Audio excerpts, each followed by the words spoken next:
वही माला का लड़का लोग कहता है बच्चा लोग। और बेटियों पर सदका तो बेहतरीन सदका है। आपके सामने मैं मुंतखब अहदीस का खुलासा पेश करना चाहती हूँ। ऐ ज़ुराक़ा, क्या मैं तुम्हें एक अजीम सदका में मुताल्लिक ना बताऊं? बिलाशुब्बा सबसे बेहतरीन सदका तो बेटी के साथ एहसान है, वह तुम्हीं पर लौटा दिया जाएगा, चूँकि तुम्हारे अलावा उसका कोई कमाने वाला नहीं है। मेरी उम्मत में जिसने भी 3 बेटियां या 3 बहनों की परवरिश की और उनके साथ अच्छाई से पेश आता रहा, तो उसके लिए आतिशे दोज़ख के आगे हिसाब होगी। जिस शख्स के यहाँ 3 बेटियां या 3 बहनें हो, वह उनके साथ अच्छा सलूक करे, वह जरूर जन्नत में दाखिल होगा।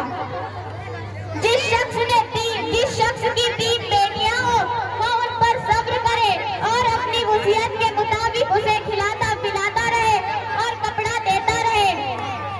कयामत के दिन वो उसके लिए आतिशे दोज़ख के आगे हिसाब होगी। बेटियों के मुताल्लिक इतनी खुशखबरियां होने के बावजूद भी आज बेटियों को वह मुकाम व मर्तबा नहीं दिया जाता जो उसको मिलना चाहिए।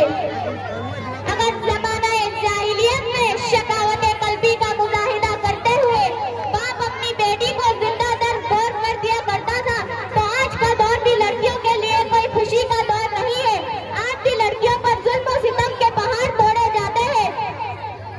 और जब लड़की की पैदाइश होती है तो बहुतों के चेहरे उदास होते हैं, गमी और आसार नुमाए होते हैं।